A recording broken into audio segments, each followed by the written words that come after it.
তো আজকের class start করা যাক। তো আজ থেকে আমরা শুরু করছি থিওরি অফ ইকুয়েশন। তো আমাদের পরপর লেকচারগুলো থিওরি অফ ইকুয়েশনের যে থিওরির উপর আমরা আলোচনা করব, তারপর আমাদের যে শিডিউল কোশ্চেনগুলো থাকবে সেগুলো সলিউশন নিয়েও আলোচনা করব। তো থিওরি অফ ইকুয়েশন আমাদের বুঝতে গেলে তাহলে আমাদের অবশ্যই প্রথমে বেসিকটা একটু বুঝতে হবে, তাই আমরা প্রথম ক্লাসে একটু বেসিক নিয়ে আলোচনা করছি। তো দেখো, এখানে আমি প্রথমেই যেটা আলোচনা করব সেটা হচ্ছে যে আমাদের কত ধরনের ফাংশন রয়েছে। ফাংশন বলতে আমরা যে আমাদের অ্যাবস্ট্রাক্ট অ্যালজেব্রায় যে ফাংশন দেখেছি, অর্থাৎ ইনজেক্টিভ, সারজেক্টিভ, বাইজেক্টিভ, ওই ফাংশনের কথা বলা হচ্ছে না। এখানে আমরা একটু অন্য ধরনের আলোচনা করব, অন্য ধরনের ফাংশন নিয়ে, different type of function.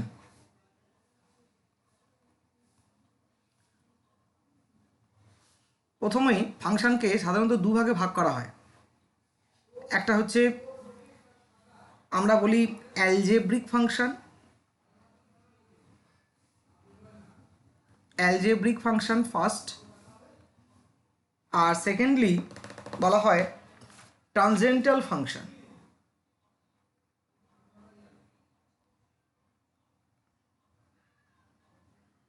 ট্রানজেন্টাল function, ফাংশনকে তাহলে আমরা দুভাগে ভাগ করি তাদের টাইপ অনুযায়ী, অ্যালজেব্রিক ফাংশন আর ট্রানজেন্টাল ফাংশন।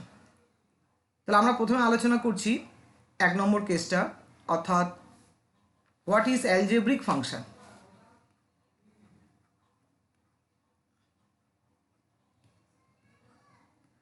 কি বলছে ডেফিনিশন? বলছে যে একটা function, a function fx is said to be an algebraic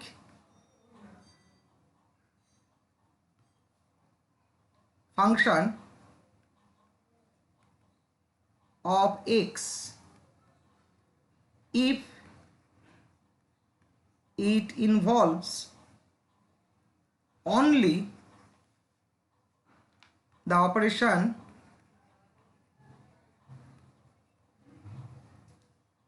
of addition,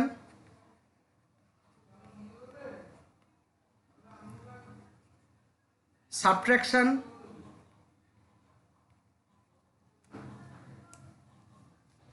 multiplication,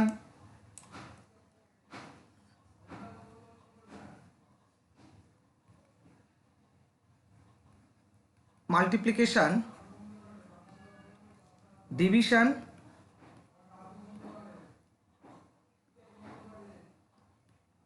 involution,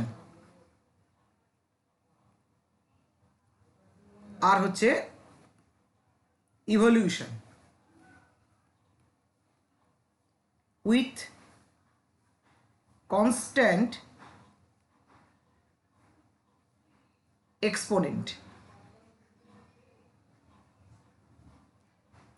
দেখো কি বলছে, তাহলে function F X is said to be algebraic function of X if it involves only operation. তো আমরা জানি এই চারটে অপারেশন খুব ভালো মতোই, অ্যাডিশন থাকবে যে এক্সপ্রেশনে, সাবট্রাকশন থাকবে, মাল্টিপ্লিকেশন থাকবে, ডিভিশন থাকবে। আর এই ইনভলিউশনটা কি? ইনভলিউশনটা হচ্ছে যেটা পাওয়ার যেটা বলি, অর্থাৎ এ টু দি পাওয়ার এন, একে এন টাইমস মাল্টিপল করা হলো। আর ইভলিউশন মানে হচ্ছে যেটা রুট, যেটা রুট মনে করো এনথ রুট। তাহলে এখানে দেখো অ্যাডিশনের অপোজিট আমরা জানি সাবট্রাকশন, মাল্টিপ্লিকেশনের অপোজিট আমরা ধরে নিই ডিভিশন। একই রকমভাবে ইনভলিউশন তার অপোজিট হচ্ছে ইভলিউশন। এই 6টা অপারেশন যদি থাকে কোনো একটা এক্সপ্রেশনে, কোনো একটা ফাংশনের মধ্যে, তো সেটাকে আমরা বলি অ্যালজেব্রিক ফাংশন। এবং খেয়াল করে দেখো, এই যে ইনভলিউশন বা ইভলিউশনের ক্ষেত্রে যেটা বলছে উইথ কনস্ট্যান্ট এক্সপোনেন্ট, তা আমরা জানি এক্সপোনেন্ট মানে কি? ইন্ডেক্স, বা আমরা এক্সপোনেন্টকে বলতে পারি পাওয়ার। অর্থাৎ পাওয়ারটা কি থাকবে না, যেন কনস্ট্যান্ট ভ্যালু থাকে। যেমন এ টু দি পাওয়ার এক্স, তো পাওয়ারে তো ভেরিয়েবল রয়েছে, সেটা চলবে না কিন্তু। তাহলে আমরা কতগুলো এক্সাম্পল নেওয়া যাক। এক্সাম্পল ধরো a x square plus b x plus c, তো বলো এটা কি? অবশ্যই এটা এর মধ্যে পড়ছে, কারণ দেখো যোগ বিয়োগ গুণ ভাগ পাওয়ার আর রুটটা নেই, তো তার এর মধ্যে ইনক্লুড থাকছে, এর বাইরে কোনো অপারেশন আমরা ইউজ করিনি। যেমন ধরো আমি যদি এটা লিখি x plus B by C X plus D, তাহলে এটাকে আমরা কী বলবো? তাহলে অবশ্যই এটাও বলতে পারি, কারণ ভালো করে দেখো যা যা বলা হয়েছে ওই অপারেশনগুলোর মধ্যেই এখানে রয়েছে। যেমন আমি যদি বলি যে 2x plus 3 into 3x plus 4, definitely এটাও আমাদের হচ্ছে কি অ্যালজেব্রিক এক্সপ্রেশন। তারপর হচ্ছে √5x square minus 2x plus 1, এটাও অ্যালজেব্রিক এক্সপ্রেশন। ভালো করে দেখো ছটা অপারেশনের মধ্যেই রয়েছে। তারপর যদি লিখি 2/3 X square plus X by 4 plus 7/8, এটাও অ্যালজেব্রিক এক্সপ্রেশন। যেমন যদি লিখি x⁵5/2 মাইনাস 7 x⁵3/2 প্লাস 9, এটাও algebraic expression.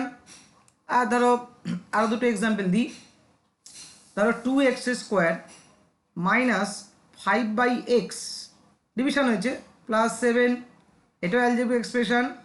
3x square plus √2x plus 5, তাহলে এগুলো আমরা দেখতে পাচ্ছি সবই অ্যালজেব্রিক এক্সপ্রেশনের মধ্যেই পড়ছে ডেফিনেশন অনুযায়ী, কারণ ডেফিনেশনে বলা হয়েছে যে addition, subtraction, multiplication, division, involution মানে পাওয়ার, ইভলিউশন মানে রুট, এই ধরনের যে কোনো অর্ডারের রুট থাকতে পারে, থার্ড রুট, ফোর্থ রুট, আমি এখানে জাস্ট স্কোয়ার রুট নিয়ে দেখিয়েছি। এইবার তাহলে যে সেকেন্ড টাইপ যেটা রয়েছে সেটা হচ্ছে যে ট্যানজেন্টাল ফাংশনটা কি বোঝাচ্ছে।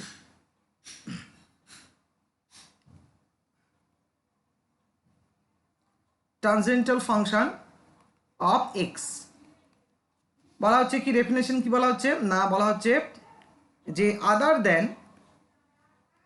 এটা বাদ দিয়ে আদার দেন অ্যালজেব্রিক ফাংশন, অবশ্যই দুভাগে যদি ভাগ করি একটা পার্ট যদি জেনে যাই বাকি পার্টটাই এটা, আদার দেন অ্যালজেব্রিক ফাংশন সাচ অ্যাজ কি কি, যেরকম ধরো মনে করো ট্রিগোনোমেট্রিক্যাল যেটা রয়েছে,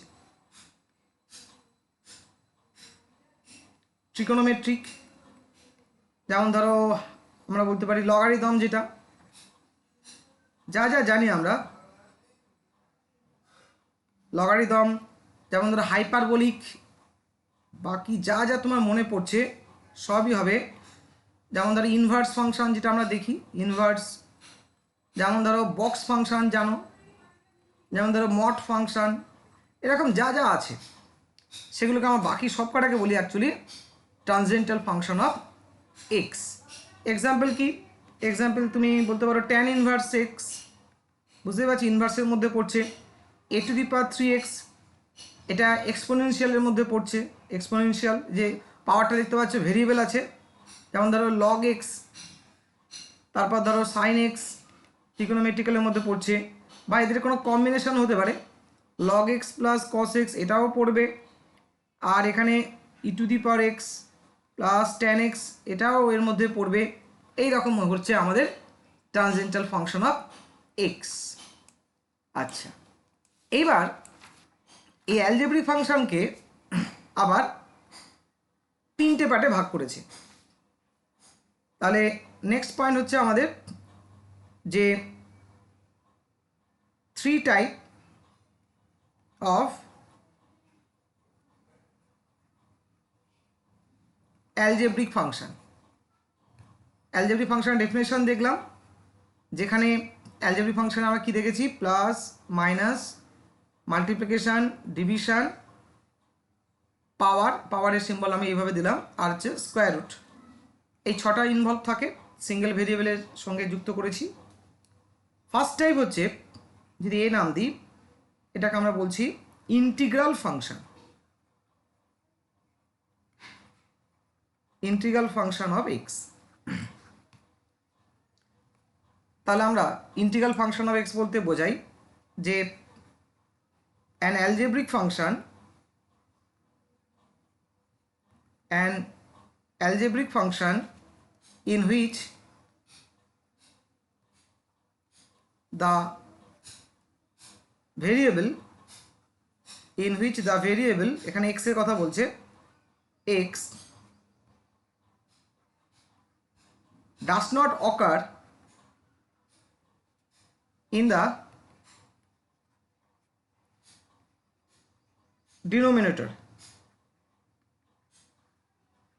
এটাকে বলছি ডিনোমিনেটর টু যোগ করে দাও অফ এ ফ্র্যাকশন, একটা ফ্র্যাকশানের নিচে থাকবে না, অথবা ঘুরিয়ে বলতে পারো or it never with negative power, negative power থাকলে তো নিচে চলে আসবে। অর্থাৎ ইন্টিগ্রাল ফাংশানে অনলি এক্সটাকে, খেয়াল রাখবে, অনলি এক্সকে নিচে আনার জন্য বারণ করা হচ্ছে। তাহলে ভালো করে দেখো, আমরা উপরে যে কয়েকটা এক্সাম্পল দিয়েছিলাম, তাহলে সেগুলো কোনগুলো ইন্টিগ্রাল ফাংশনের মধ্যে পড়ছে দেখো। তাহলে এইটা ইন্টিগ্রাল ফাংশনের মধ্যে পড়বে, কারণ দেখতে পাচ্ছ নিচে এক্স নেই। এটা ইন্টিগ্রাল ফাংশনের মধ্যে পড়বে, এইটা পড়বে না, দেখতে পাচ্ছ যে 3 নম্বর যেটা, এইটা ইন্টিগ্রাল ফাংশনের মধ্যে পড়ছে না, কারণ নিচে চলে এসছে এক্স। এইটা হ্যাঁ, এটা চলবে, ইন্টিগ্রাল ফাংশন শুধু এক্সকে নিচে অ্যালাউ করতে বারণ করছে, এটা ইন্টিগ্রাল ফাংশনের মধ্যে পড়বে, হ্যাঁ এটা চলবে, ইন্টিগ্রাল ফাংশনের মধ্যে চলবে। এটাও দেখো, এটাও ইন্টিগ্রাল ফাংশনের মধ্যে চলবে। এটা হবে না, কারণ দেখো এক্স নেগেটিভ পাওয়ার, মানে নিচে চলে এসছে কিন্তু, তাহলে এটা ইন্টিগ্রাল ফাংশনের মধ্যে পড়বে। তাহলে বোঝা গেল রেস্ট্রিকশনটা কি। অ্যালজেব্রিক ফাংশনের মধ্যে আমরা সেই এক্সপ্রেশনগুলোকেই আমরা ইন্টিগ্রাল বলছি যেখানে এক্সটাকে আমরা নিচে অ্যালাউ করছি না। এবার দেখি আমরা সেকেন্ড টাইপ, যেটা সেকেন্ড টাইপ কি বলছে না, a algebraic function in which the variable, এবার সেটা এক্স থাকতে পারে, ওয়াই থাকতে পারে, আমরা এক্স ধরেই কাজ করি। এক্স বলছে না is free from fractional indices, indices মানে পাওয়ারকে বলছে। অর্থাৎ কি বলছে, শুধুমাত্র এখানে রেস্ট্রিকশনটা কি করা হয়েছে, ফ্রি ফ্রম ফ্র্যাকশনাল ইন্ডিসেস, তার মানে যে পাওয়ারটা মধ্যে যেন কোনো ফ্র্যাকশন না থাকে, পাওয়ারের মধ্যে কোনো যেন ফ্র্যাকশন না থাকে। তাহলে বলো তো, তাহলে আমরা এখানে দেখি যে তাহলে রেশনাল ফাংশনের মধ্যে তাহলে কারা পড়ছে অ্যাকচুয়ালি। 1 নম্বরটা পড়বে, অবশ্যই 1 নম্বরটা পড়বে, কেন, পাওয়ার দেখো, এক্সের পাওয়ার দেখব। তাহলে আমরা বলতে পারছি যে এইটা 1 নম্বরটা রেশনাল। 2 নম্বরটা হ্যাঁ রেশনাল, কারণ ফ্রি ফ্রম র্যাডিক্যাল, হ্যাঁ এটা চলবে, এটাও এটা রেশনাল, কারণ এখানে ওপরে এক্সের তো এ নেই, নিচে বা উপরে আলাদা করে ভাবো, কোনো অসুবিধা নেই। এইটা কিন্তু চলবে না, ভালো করে দেখো, এইটা আমার চলছে না, কেন, কারণ আমরা যদি এটাকে অ্যাকচুয়ালি যদি এক্সপ্যান্ডিং করি, তাহলে কিন্তু এক্সের পাওয়ারটা দেখতে পাচ্ছ কিন্তু ফ্র্যাকশনাল চলে আসবে। এইটা চলবে না, দেখতেই পাচ্ছ পরিষ্কার, এটাও আমাদের চলবে না। এটা হ্যাঁ এটা চলবে, তারপরে এটাও চলবে, কারণ ফ্রি ফ্রম ফ্র্যাকশনাল বলেছে, এটার উপর নেই, শুধু ভেরিয়েবলের উপর বলেছে, তাহলে আমরা এটাও চলবে।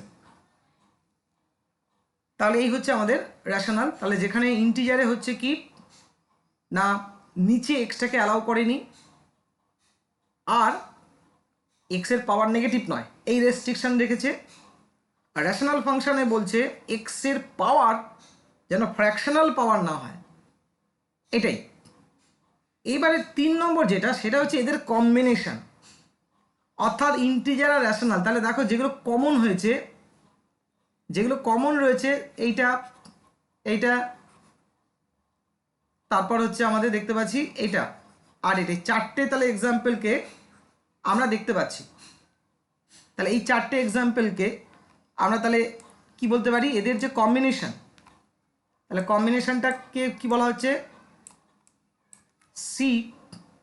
তাহলে এদের কম্বিনেশনটাকে বলা হচ্ছে কি, এটার আলাদা করে ডেফিনেশন দেওয়ার দরকার নেই। ইন্টিজার, আচ্ছা আমি এই বিটটার নাম দিইনি না, আচ্ছা বিটটার নাম যেটা সেটা হবে বি, আমরা বলি রেশনাল অ্যালজেব্রিক ফাংশন। একটা ইন্টিজার বা ইন্টিগ্রাল ফাংশন অফ এক্স, এটা rational algebraic function of x. Integer rational algebraic function of x. তো এটা অবশ্যই তাহলে বুঝতে পারছো কম্বিনেশন অফ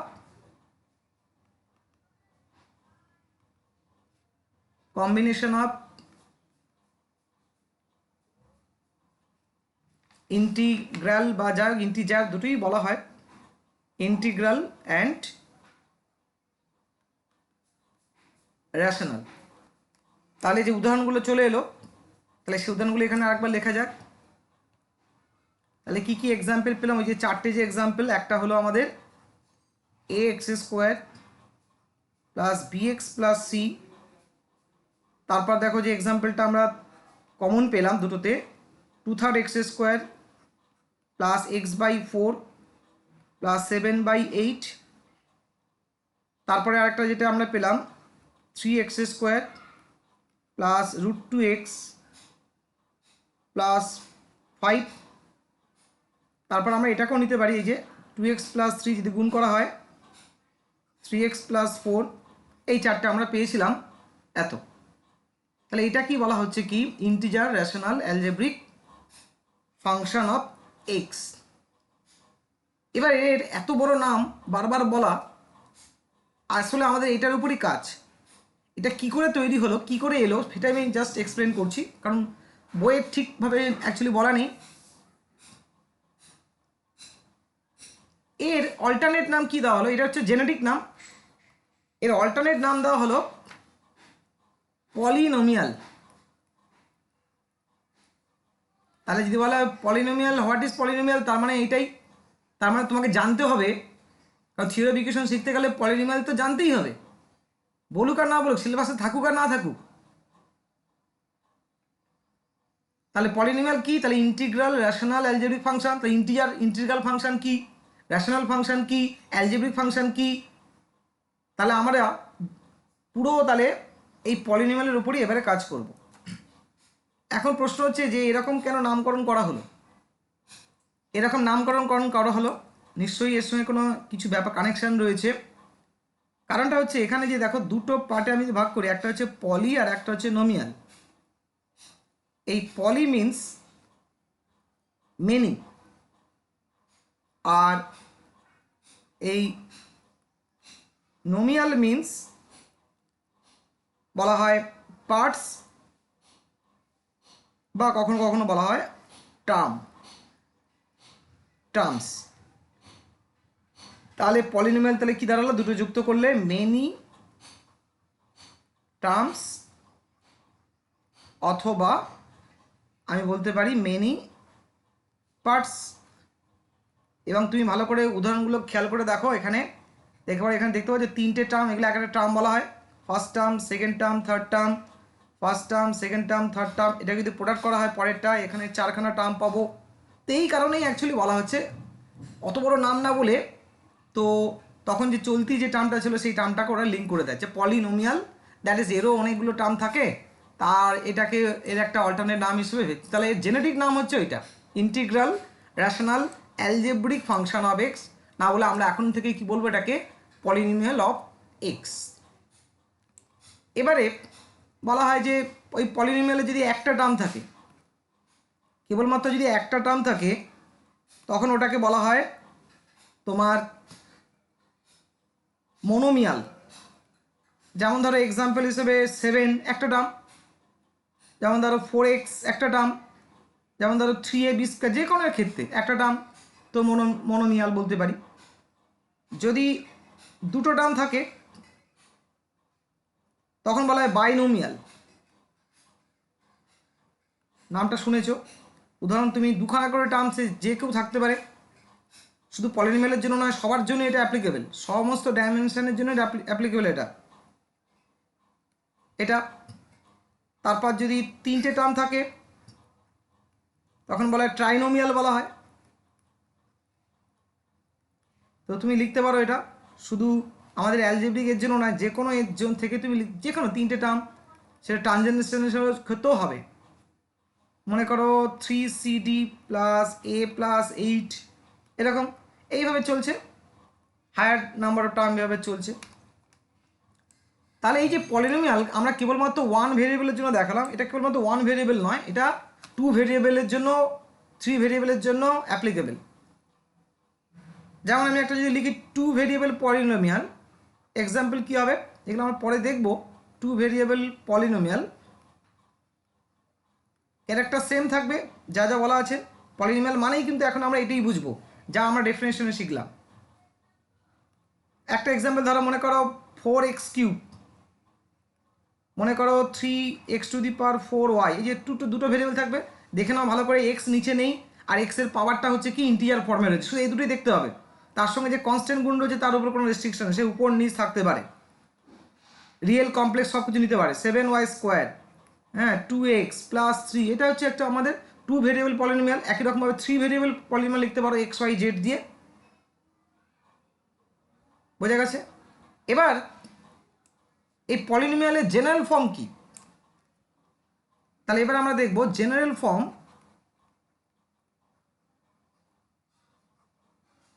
অফ পলিনোমিয়াল। সেটা এইভাবে লেখা হয়, a0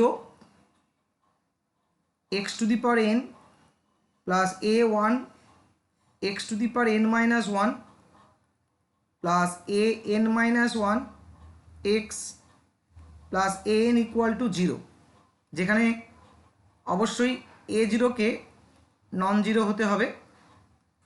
বা আমরা একটু গুছিয়ে লিখতে পারি যে কোশ্চেন যেটা, যে হোয়াট ইজ, ধরো কোশ্চেন একটা এলো যে হোয়াট ইজ পলিনোমিয়াল।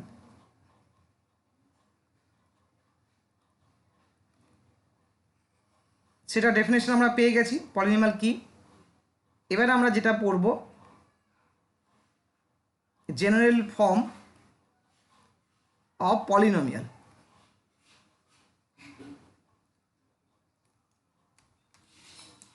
তাহলে কি দাঁড়াচ্ছে এটা? দ্য এক্সপ্রেশন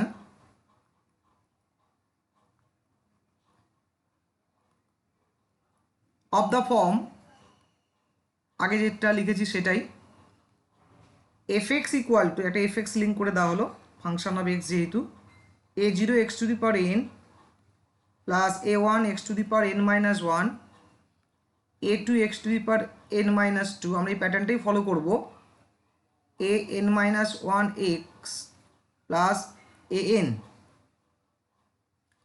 হোয়ার এদের এই যে আমি দেখতে পাচ্ছি a0 a1 a2 an, এগুলোকে কি বলা হয়? আর কনস্ট্যান্ট, এগুলোকে বলা হয় আর কনস্ট্যান্ট। এই কনস্ট্যান্টগুলো রিয়েলও হতে পারে অর কমপ্লেক্সও হতে পারে, দু ধরনেরই হতে পারে। এবং এগুলো কিন্তু এক্সের সঙ্গে কিন্তু এর কোনো সম্পর্ক নেই, অর্থাৎ এগুলো হচ্ছে ইন্ডিপেন্ডেন্ট। এই ছোটো ছোটো পয়েন্ট কিন্তু খুব কাজের পয়েন্ট হয়ে উঠবে পরে। ইন্ডিপেন্ডেন্ট অফ এক্স, অথবা বলতে পারি যে ফ্রি ফ্রম এক্স, এটাও কেউ বলতে পারে। এই ফ্রি ফ্রম এক্স, এই a0 a1 an এর কথা বলা হচ্ছে। এনটা কি? এনের গুরুত্বপূর্ণ ভূমিকা, এই এন যেটা দেখতে পাচ্ছি, এন ইজ এ নেগেটিভ তো হতে পারবে না, বুঝেই গেছো কেন হতে পারবে না, কারণ নিচে চলে আসবে। তাহলে N is non negative, N is non negative integer. তার মানে কি কি হতে পারে? নন নেগেটিভ মানে জিরোটাকে অ্যালাউ করা হয়েছে, 0 হতে পারে, 1 হতে পারে, 2 হতে পারে, 3 হতে পারে, 4 হতে পারে, সমস্ত, অর্থাৎ সমস্ত হোল নাম্বার হতে পারে। নেগেটিভ হলেই তো নিচে চলে আসবে, তাহলে তো ডেফিনেশনে বলা হয়েছে যে নিচে এক্সকে আনা যাবে না, ইন্টিজারের মধ্যে বলে দেওয়া হয়েছে। ফ্র্যাকশন হতে পারবে না, যেটা রেশনালে বলা হয়েছে। তাহলে এই কারণে কেবলমাত্র বাকি থাকলো কি, এই কেসগুলি বাকি থাকলো, নন নেগেটিভ ইন্টিজার আর অ্যান্ড এক্স যেটা এক্স ইজ এ ভেরিয়েবল, মানে সে যে কোনো ভ্যালু নিতে পারে, কনস্ট্যান্ট নয়। এক্স ইজ এ ভেরিয়েবল, সে যে কোনো ভ্যালু রিসিভ করতে পারে। কল্ড, এটা কি বলা হয়, র্যাশনাল, বা প্রথমে ইন্টিজারও বলতে পারো, র্যাশনাল ইন্টিগ্রাল, যেটা আমরা বললাম অ্যালজেব্রিক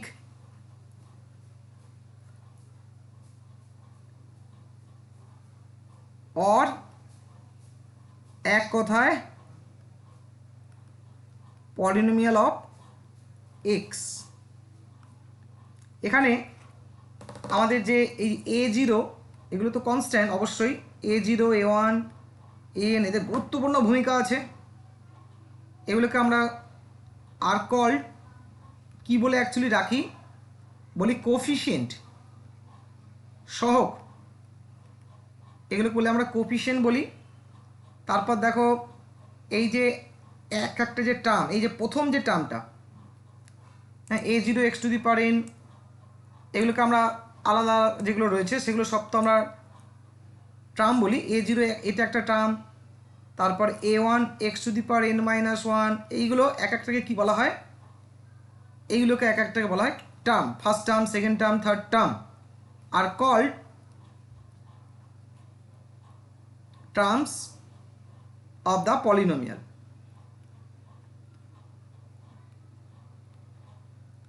পলিনোমিয়াল। এবারে দেখো নেক্সট যে পয়েন্ট যদি বলি, ইফ a0 মানে যেটা একদম হাইয়েস্ট পাওয়ারের সঙ্গে যেটা যুক্ত ছিল, if a0 not equal to 0, তবেই তো এই টার্মটা অস্তিত্ব থাকবে, ওই টার্মের মধ্যে থাকবে। তখন the polynomial is said to be, যেটা উপরে আমরা লিখলাম, is said to be of degree n, of degree n, and the term, তখন সেই টার্মটাকে যে হাইয়েস্ট পাওয়ারকে ইনভলভ করেছে, এই টার্মটাকে আমরা তখন কি বলি, ইজ কল্ড লিডিং টার্ম, যেহেতু লিড করছে হাইয়েস্ট পাওয়ারকে, লিডিং টার্ম। অ্যান্ড আচ্ছা, নেক্সট পয়েন্ট হচ্ছে যেটা an, যেটা লাস্ট টার্ম ছিল, খেয়াল করে দেখো, an ইজ কল্ড, কারণ এদের দুজনের গুরুত্বপূর্ণ ভূমিকা, ফার্স্ট টার্ম আর লাস্ট টার্ম বিশেষ করে, তাই আলাদা তাদের নাম দেওয়া হচ্ছে লিডিং টার্ম, মাঝের কোনো নাম নেই, শেষেরটার নাম আছে আলাদা করে। তা an ইজ কল্ড দ্য, কখনো কেউ বলে কনস্ট্যান্ট টার্ম, মানে ওই যে টার্মটার মধ্যে কোনো এক্স নেই, একমাত্র একটাই টার্ম আছে, কনস্ট্যান্ট টার্ম, অথবা আমরা কখনো কখনো বলে থাকি এটাকে অ্যাবসলিউট টার্ম। অ্যাবসলিউট টার্ম অর্থাৎ ফ্রি ফ্রম এক্স যে টার্মটা of the polynomial, of the polynomial, ঠিক আছে। আর একটা আমরা জুড়ে দিতে পারি, a0টাকে আমরা বলতে পারি, যেটা x⁴n এর সঙ্গে ছিল, এটা কি, ইজ দ্য লিডিং কোফিশিয়েন্ট। মাঝেরগুলো কিন্তু আমরা, ওরা সিম্পল কোফিশিয়েন্ট, কিন্তু এরা যেহেতু প্রথমে থাকছে আর শেষে থাকছে, তাই তাদের আলাদা করে আমরা মার্ক করলাম, কারণ এদের কিন্তু এরা অনেক কিছু আইডেন্টিফাই করবে এই পলিনোমিয়ালকে, লিডিং কোফিশিয়েন্ট আর হচ্ছে অ্যাবসলিউট টার্ম। আর a0 বুঝতে পারছি লিডিং কোফিশিয়েন্ট, তাকেই বলবো যে কি, যার কনস্ট্যান্ট, যা তার সঙ্গে যুক্ত যে কনস্ট্যান্টটা, সেটা যদি নন জিরো হয়। তো দেখো আমরা নেক্সট আলোচনা করছি যে ইকুয়ালিটি অফ পলিনোমিয়ালস। এটাও একটা ভেরি ইম্পর্টেন্ট রেজাল্ট, যে দুটো পলিনোমিয়াল যদি ইকুয়াল হয়ে যায় তাহলে আমরা কি বলবো। ধরো আমি বললাম যে a0 x⁻, ধরো x², ঠিক আছে, মনে করো a1 x আর হচ্ছে আমার হচ্ছে a2, এবং এটার সঙ্গে আরেকটা পলিনোমিয়াল, অবশ্যই এখানে ডিগ্রিটা আমরা সেম করব। তো মনে করো এটা b0 x² সমান, মানে তাদের ডিগ্রিও সেম হবে, বুঝতেই পারছো। তো এটা b1 x আর হচ্ছে ভেরিয়েবলটা কোনো ফ্যাক্টর নয়, b2। তখন আমরা কি বলবো, যদি দুটো পলিনোমিয়াল সেম হয়ে যায় তখন আমরা বলবো তাদের কোফিশিয়েন্টগুলো, লাইক যে পাওয়ার, সেম পাওয়ারের যে কোফিশিয়েন্টগুলো কী হবে, সেম হবে। a1 = b1, এটা কেন হয় এর কারণটা আমরা ব্যাখ্যা করবো। অ্যাকচুয়ালি আমরা যে লিনিয়ার অ্যালজেব্রা পড়বো, লিনিয়ার অ্যালজেব্রা, সেখানে যখন আমরা লিনিয়ারলি ইন্ডিপেন্ডেন্ট এবং বেসিস যখন আমরা পড়ব, এবং তখন পলিনোমিয়ালও কিন্তু যাবে, পলিনোমিয়াল তার বেসিসকে পলিনোমিয়াল লিনিয়ারলি ইন্ডিপেন্ডেন্ট কিনা, ঠিক আছে, তখনও কিন্তু আমাদের এই যে কনসেপ্টগুলো কিন্তু তখনও কাজে লাগবে, এবং তখন আমরা পুরো ব্যাপারটা বলবো যে এটা কেন ইকুয়াল টু হচ্ছে।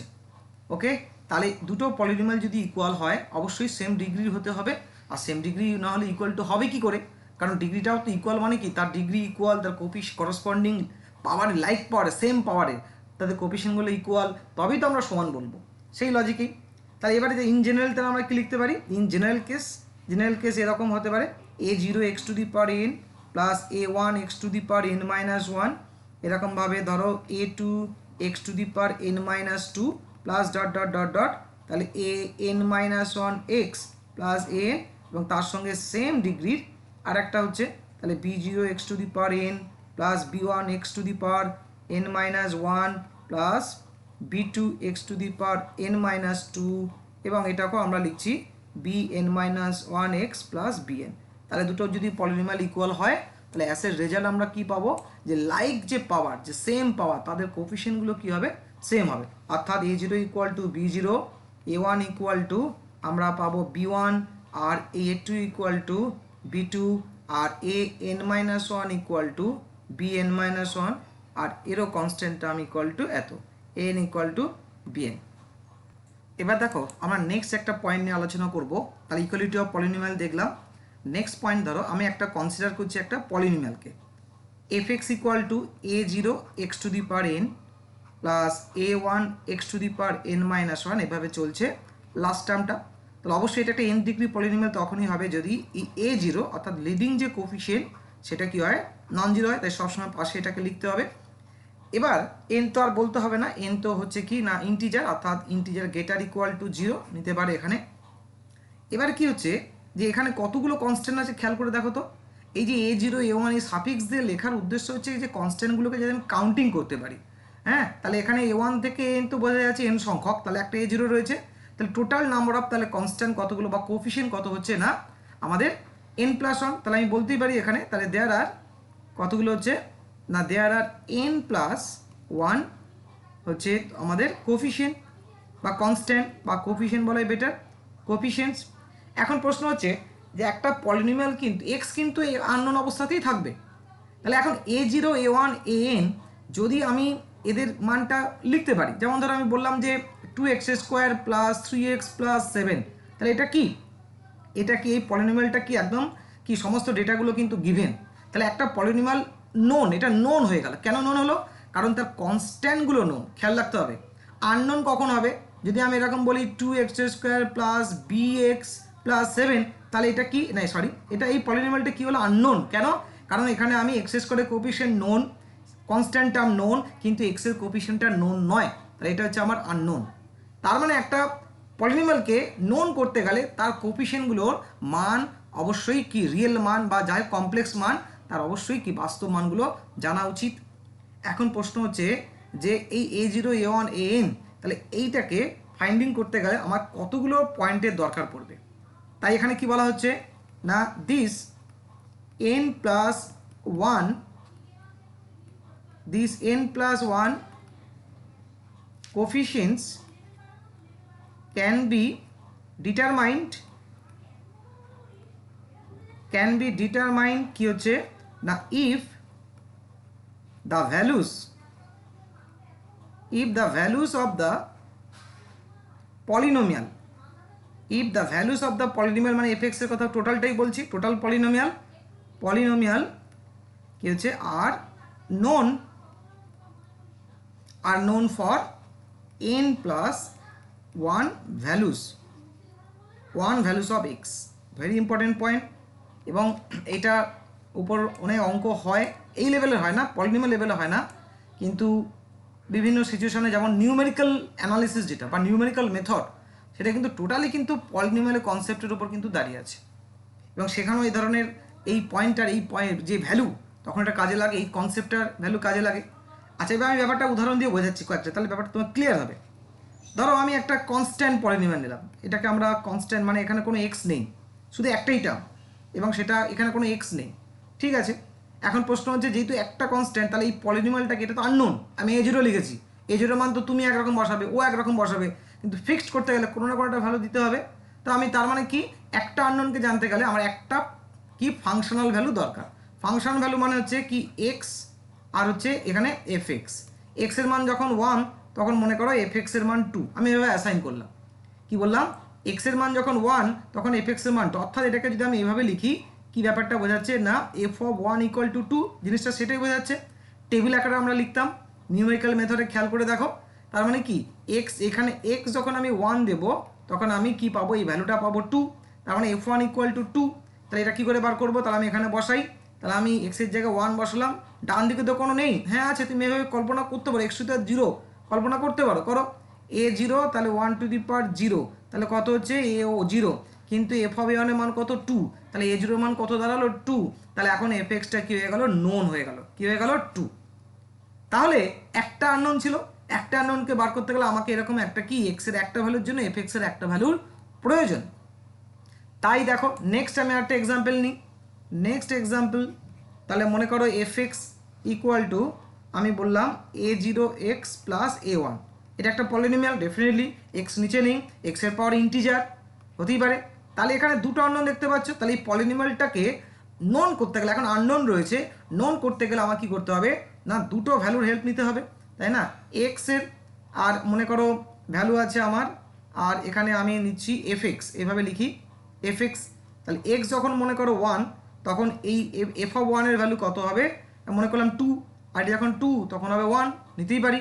তার মানে ব্যাপারটা এটা কী বলছে, এটা বলতে চাইছে যে এফ অফ 1-এর ইকুয়াল টু 2, আর এটা বলতে চাইছি কি এফ অফ 2 ইকুয়াল টু 1।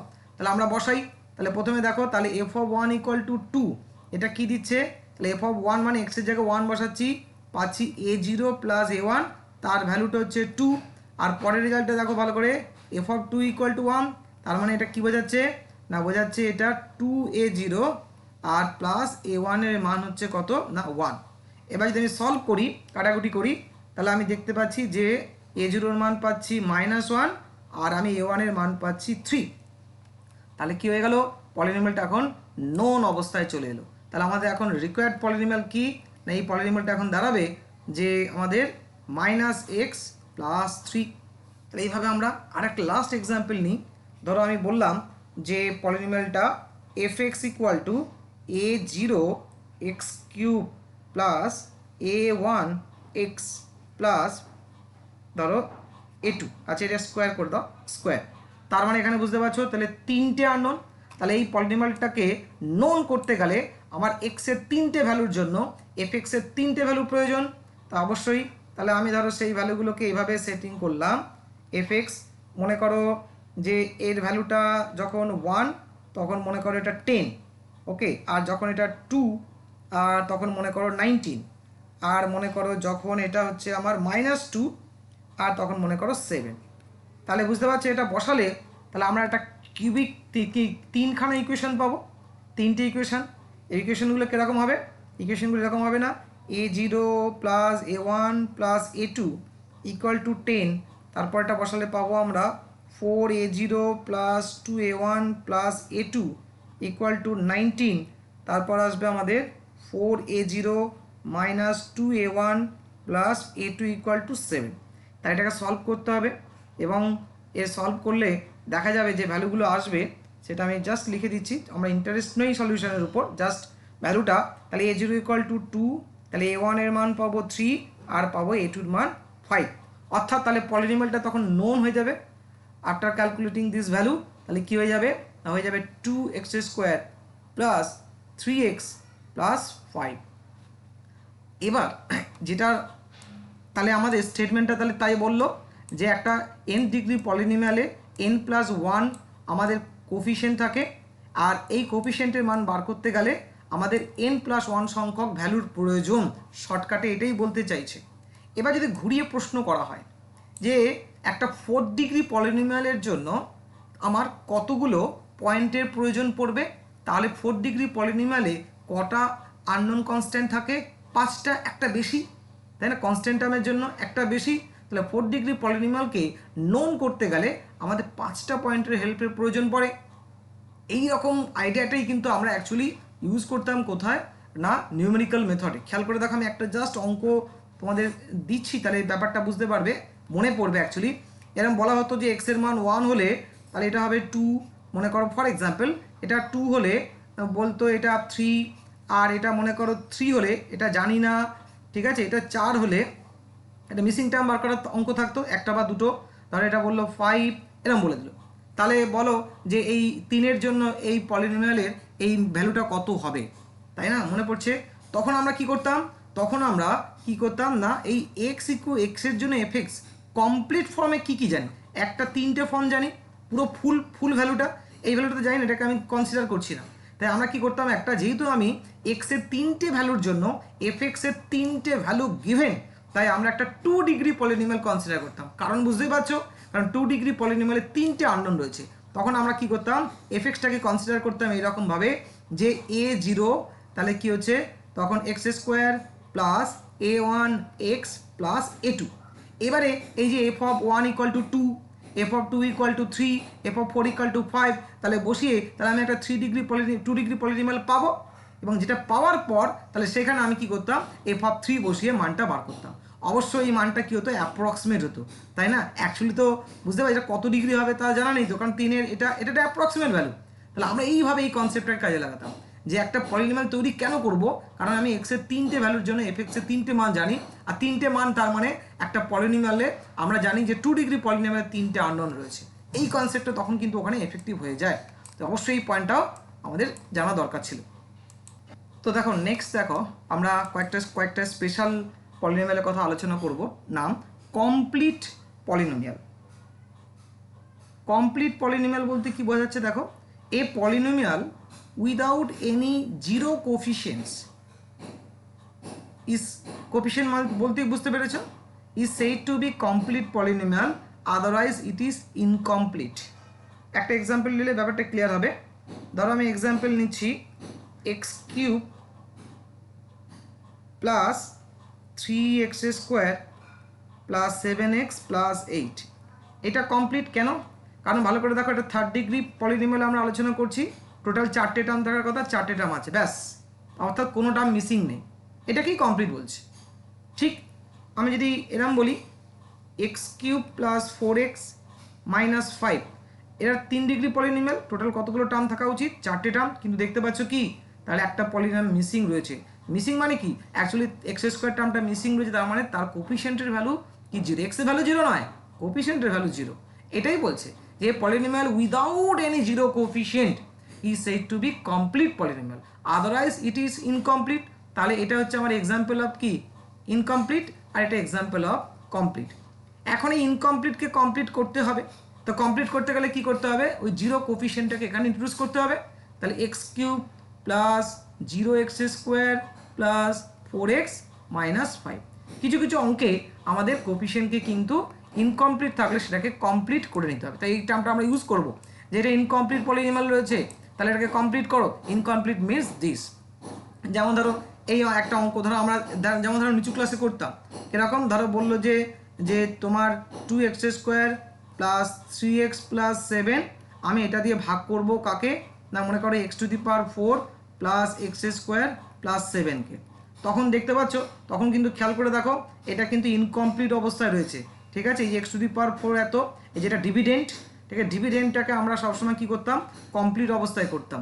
তখন কি করতাম আমরা এটাকে একটু চেঞ্জ করে লিখতাম না, যে টার্মগুলো মিসিং রয়েছে, কারণ তাহলে তার তলায় ঠিক ভ্যালু বসতো, নাহলে উল্টোপাল্টা ভ্যালু বসে যেত, এক্স স্কোয়ার তাহলে এক্স কিউব বসে যাবে, 7-এর তাহলে এক্স স্কোয়ার বসে যাবে। এই কারণে যাতে ওইটা ক্যালকুলেশন যাতে গন্ডগোল না হয়ে যায়, তাহলে কিন্তু আমরা কিন্তু এটাকে কমপ্লিট করতাম। সরি এটা তো রয়েছে এক্স স্কোয়ার, তারপরে দেখতে পাচ্ছ এক্স টার্মটা নেই 7, এবার আমরা ডিভাইড করতাম। এইভাবে আমরা এরকম আরও অনেক সিচুয়েশন আমরা পাবো ফিউচারে, তখন আমাদের ইনকমপ্লিটকে কমপ্লিট ফর্মে এনে আমাদের তারপরে ক্যালকুলেশন এগোতে হবে। নেক্সট দেখো, নেক্সট হচ্ছে ভ্যানিসিং পলিনোমিয়াল। তো ভ্যানিসিং পলিনোমিয়াল কি, তো ভ্যানিস মানে একটা জিরোর সঙ্গে একটা ব্যাপার রয়েছে জানি, তো সেরকমই ব্যাপার এখানেও।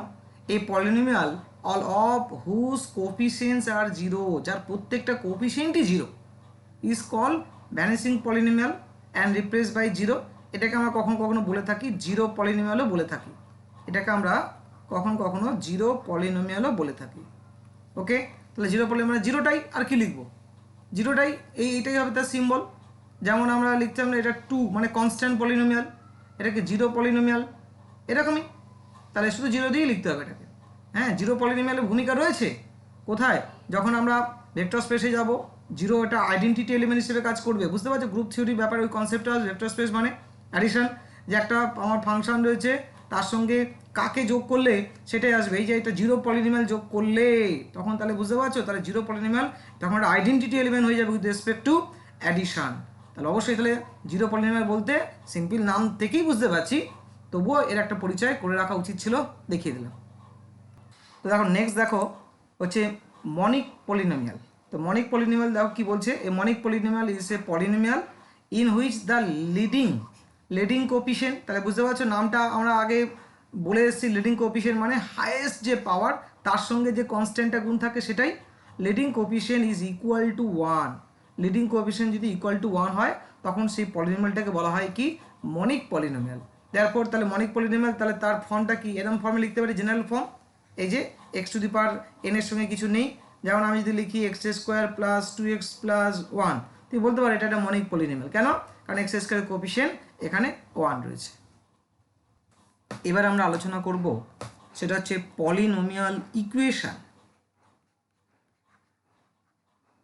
পলিনোমিয়াল ইকুয়েশন, এবার আমরা জানি এটার যদি পুরো নাম আমরা লিখতে চাই তাহলে বলবো কি, rational integral algebraic polynomial equation বা অ্যালজেব্রিক ইকুয়েশন। এখন ম্যাথমেটিশিয়ানরা, কারণ পলিনোমিয়াল ইকুয়েশনটাকে অল্টারনেট নাম অ্যালজেব্রিক ইকুয়েশনও বলে, খেয়াল রাখবে নামটা, অ্যালজেব্রিক ইকুয়েশনও কখনো কখনো এটাকে বলা হয়। বেশিরভাগই অ্যালজেব্রিক ইকুয়েশনটাই চলে, এই বা কখনো কখনো এইটাই বেশি অ্যাকচুয়ালি দেখা গেছে নামটা, কিন্তু ওটার সঙ্গে গুলিয়ে ফেলো না যে অ্যালজেব্রিক, যে আমরা যেটা দেখলাম expression algebraic function of x, সেটা আলাদা। এটা কিন্তু অ্যালজেব্রিক ইকুয়েশন বলতে কেবলমাত্র পলিনোমিয়াল ইকুয়েশনকেই বোঝায়, ইকুয়েশনে দেখতে, এই নামটা খেয়াল করবে, ইকুয়েশন। তাই পলিনোমিয়াল বইয়ে যদি তুমি স্টাডি করো দেখবে পলিনোমিয়াল ইকুয়েশন বললে তো তুমি বুঝে যাবে, কিন্তু অ্যালজেব্রিক ইকুয়েশন দিয়েও থাকতে পারে বা থাকে। আমাদের যে fundamental theorem of classical algebra, সেখানে স্টেটমেন্টটা কিন্তু যিনি দিয়েছেন সেটা কিন্তু অ্যালজেব্রিক ইকুয়েশন দিয়েই বলেছেন। তাই অ্যালজেব্রিক ইকুয়েশন মানে কিন্তু পলিনোমিয়াল ইকুয়েশনই, আর বাকি সমস্ত ইকুয়েশনগুলো হচ্ছে ট্রানজেন্টাল ইকুয়েশন, যেটা সাইন এক্স কস এক্স ওইগুলো কিন্তু খেয়াল রেখো। তাহলে আমরা ইকুয়েশনকে দুটো পার্টে ভাগ করতে পারি, পলিনোমিয়ালকে যেমন দুটো পার্ট, আমরা যেমন টোটাল এই ফাংশনটাকে দুটো পার্ট ভাগ করেছি ক্লাসিক্যাল অ্যালজেব্রায়, একটা হচ্ছে কি না অ্যালজেব্রিক ফাংশন অফ এক্স, আর একটা হচ্ছে আমাদের ট্রানজেন্টাল ফাংশন অফ এক্স। তাহলে ইকুয়েশন দিক থেকেও সেম হবে, তাহলে একটা অ্যালজেব্রিক ইকুয়েশন বা পলিনোমিয়াল ইকুয়েশন, আর একটা হচ্ছে ট্রানজেন্টাল ইকুয়েশন। তাহলে অ্যালজেব্রিক ইকুয়েশন বলতে আমরা কিন্তু কি বুঝবো, পলিনোমিয়াল ইকুয়েশনকেই বুঝবো। অ্যালজেব্রিক ওটা আলাদা, যেটা আমরা ফাংশন আলাদা, অ্যালজেব্রিক ফাংশন আলাদা, আর অ্যালজেব্রিক ইকুয়েশন কিন্তু আলাদা টোটালি। এবারে কি বলা হচ্ছে এখানে, দেখি একটুখানি আমাদের একটা জিনিস একটু চেঞ্জ করতে হবে। পলিনোমিয়াল বলতে তো সম্পূর্ণ আমাদের আইডিয়া মোটামুটি তৈরি হয়েছে, যেটুকু বোঝার। ডেফিনেশনটা কি বলা হচ্ছে না, বলা হচ্ছে এ পলিনোমিয়াল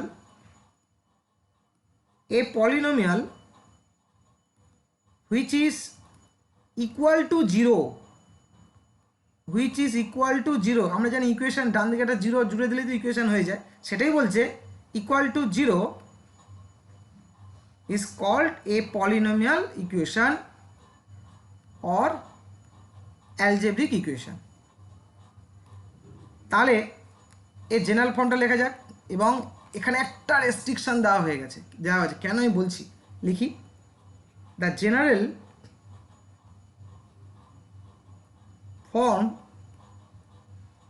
অফ অ্যান, আমি অ্যালজেব্রিক লিখতে পারি, বা এখন দুটোই ফ্রিকোয়েন্টলি আমি যেটা খুশি চলে আসবে, বা আরও বেটার অ্যালজেব্রিক পলিনোমিয়াল, এটাও বলে অনেকে, অ্যালজেব্রিক পলিনোমিয়াল ইকুয়েশন, শুধু পলিনোমিয়াল ইকুয়েশন, অ্যালজেব্রিক ইকুয়েশন, সব এই তিন ধরনের নাম চলে কিন্তু।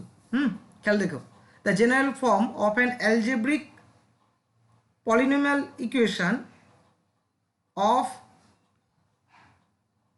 ডিগ্রি n, আমাদের এই ডিগ্রি এন পলিনোমিয়ালে আমরা এনের ভ্যালুটা নন নেগেটিভ ইন্টিজারে বলেছিলাম 0 1 2 3, কিন্তু এই জায়গাটা একটু রেস্ট্রিকশন রয়েছে, গ্রেটার ইকুয়াল টু 1। কেন আমি পরে ব্যাখ্যা করছি। অর্থাৎ জিরোটাকে বাদ দিয়ে দেওয়া হলো।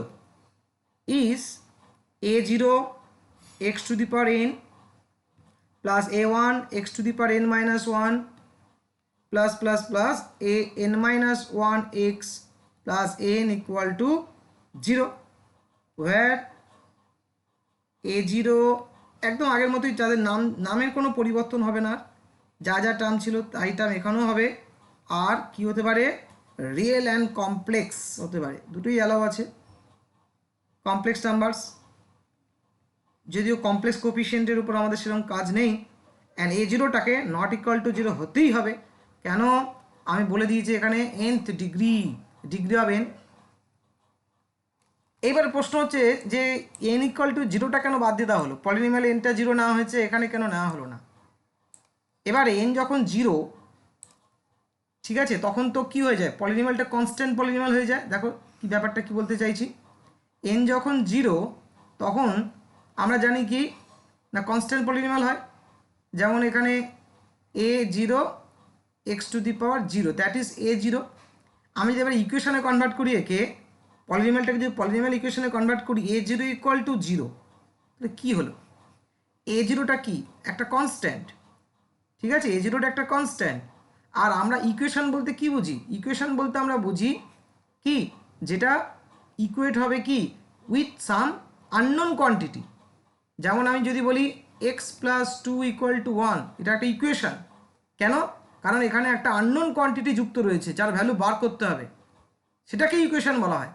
আমি যদি বলি 5 ইকুয়াল টু 2 প্লাস 3, এটা কোনো ইকুয়েশন নয়, এটা 2 3 5-এর মধ্যে রিলেশন, তাদের মধ্যে একটা equal relation, not an equation.